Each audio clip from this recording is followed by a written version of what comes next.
Hello, bienvenue dans ce live, j'espère que vous allez bien. Je suis super heureuse de vous retrouver aujourd'hui. Hello Cindy, hello Marie, hello les filles. Merci d'être en live avec moi. Hello José. Ah cool, vous êtes là, ça fait plaisir.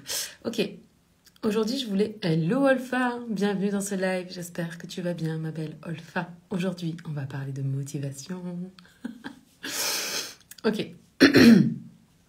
Déjà, je voulais revenir sur le fait qu'il y avait, disons, 4 plus un type de motivation. Parmi les motivations, on a la motivation extrinsèque qui est rattachée à l'extérieur. Hello Seb, bienvenue dans ce live. Et puis, il y a la motivation intrinsèque qui est rattachée à tout ce qui est à l'intérieur de nous. À quoi est-ce que ça va ressembler? On pourrait dire que la motivation extrinsèque, c'est une motivation qui est contrôlée. Même si je tombe à pic. Je rentrerai dans les détails dans un des lives de Dharmasana, donc tu sauras tout ce que je sais sur la motivation. Et puis de l'autre côté, la motivation intrinsèque, elle est rattachée à la motivation qui est autonome. Et puis le 4 plus 1 dont je vous ai parlé, c'est la motivation en un seul mot. L apostrophe, à motivation, c'est quand on ressent absolument aucune envie de faire la moindre action. Ça peut nous arriver, par exemple, après une grosse grippe, pendant une grosse grippe ou une grosse gastro, là, quand on n'a pas du tout d'énergie, on peut se retrouver dans L apostrophe à motivation. Mais là, on va s'intéresser du coup aux 4 autres. Et je vais essayer de vous les... comment dire, de vous simplifier le truc. En gros, dans la motivation contrôlée, donc on a la motivation par régulation externe, donc c'est lorsqu'on agit en conformité, en vue d'une récompense externe ou par peur d'une sanction, pour éviter la sanction. Dans ce cas-là, les moteurs principaux sont l'argent et la peur. Dans la motivation avec régulation introjectée, on parle de motivation introjectée, on est toujours dans la motivation qui est contrôlée. À ce moment-là, on agit pour atteindre une performance qui démontre qu'on a de la valeur. Et là, les 2 moteurs principaux sont l'ego et la performance. Ensuite, on va basculer dans une motivation qui est beaucoup plus intéressante là, parce que c'est tout ce qui est motivation intrinsèque à l'intérieur. Donc, c'est la motivation qui est identifiée et la motivation qui est intégrée. La motivation qui est identifiée, c'est lorsqu'on agit par conviction, parce qu'on estime que c'est important pour soi ou que cela correspond à nos valeurs. Là, nos moteurs principaux sont une cause, donner à une association ou faire quelque chose pour une association en quoi on croit, à laquelle on croit, ou par rapport à nos valeurs. C'est pour ça que c'est tellement important de définir ses valeurs et de vivre en alignement. Et si vous voulez créer une entreprise ou développer une entreprise, développez en alignement avec vos valeurs. Très important parce que du coup, vous êtes déjà dans la motivation intrinsèque. C'est une motivation qui est identifiée, mais c'est déjà genre super good. Donc, c'est cool.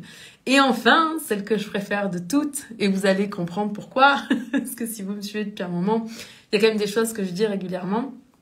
Donc, la motivation intrinsèque ultime, c'est la motivation intégrée. C'est-à-dire qu'à ce moment-là, on agit par plaisir, par le fait d'éprouver de la satisfaction à l'idée et en faisant l'action qu'on a envie de faire. Et là, le moteur principal, c'est le pur plaisir.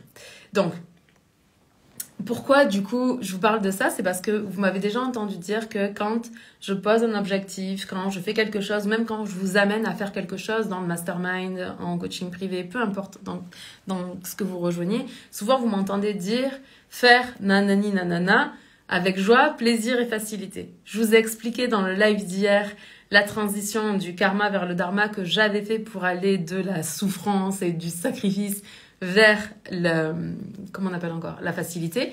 Aujourd'hui, du coup, c'est du plaisir dont je vais vous parler. Parce que le pur plaisir, le fait de faire les choses juste parce qu'on aime ça, c'est la plus grande des motivations. Et puis tant que j'y suis, parce que je vais devoir aller sur une masterclass, donc je vais devoir vous laisser. Mais tant que j'y suis, sachez que la motivation, c'est avant tout un sentiment. Et ce sentiment de la motivation, il est soutenu par 6 autres sentiments. Le sentiment d'autonomie. Est-ce que vous vous sentez autonome par rapport à ce que vous avez envie de faire? Et du coup, avec l'autonomie, il y a aussi le sentiment de liberté qui est très important. Est-ce que ce que vous le faites parce que vous avez choisi et décidé de le faire? C'est parce que si vous avez choisi et décidé, ça augmente votre motivation.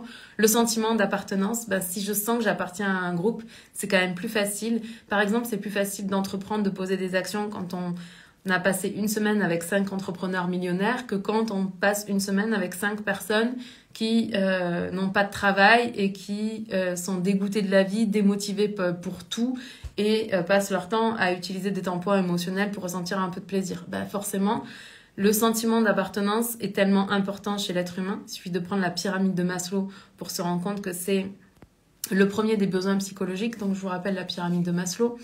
Besoins physiologiques, besoin de sécurité. Ensuite, on rentre dans les besoins psychologiques dans lesquels on a le besoin d'appartenance, le besoin d'estime et au-dessus, le besoin de... Ça a démarré, il va falloir que j'y aille. Et tout en haut, le besoin d'accomplissement. Donc, le sentiment d'appartenance. Ensuite, on a le sentiment de progrès.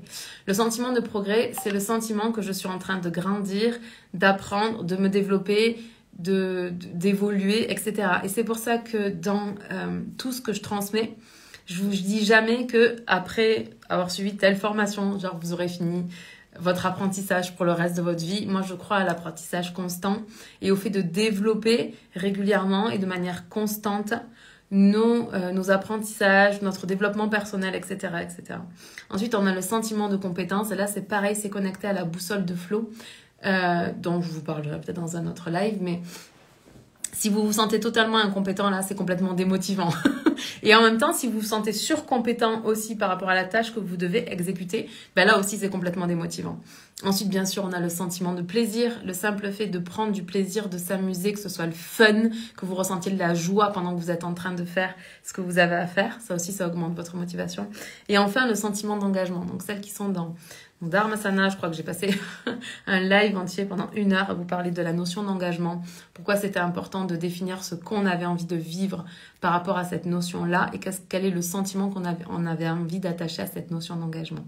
Donc maintenant, qu'est-ce que je vous invite à faire? Pour chacun des 6 sentiments que je vous ai cités, je vous invite à vous demander, ok, est-ce que vous êtes en présence de ce sentiment-là en ce moment dans votre vie? Ou est-ce que vous êtes en manque par rapport à ça? Si vous êtes en manque, comment est-ce que vous pouvez créer le sentiment d'autonomie, d'appartenance, de progrès, de compétence, de plaisir, d'engagement? Comment est-ce que vous pouvez créer chacun d'eux? Et s'ils sont présents, comment est-ce que vous pouvez les entretenir et puis les faire renaître si jamais ils étaient présents au début, vous aviez du plaisir par exemple à coacher, à accompagner et que là vous avez un petit peu moins de plaisir, comment est-ce que vous pourriez faire pour augmenter votre niveau de plaisir dans ce que vous avez à faire? Je vous laisse ici parce que je suis déjà en retard sur la masterclass à laquelle je vais maintenant. Je vous aime, je vous embrasse, on se parle demain. Ciao!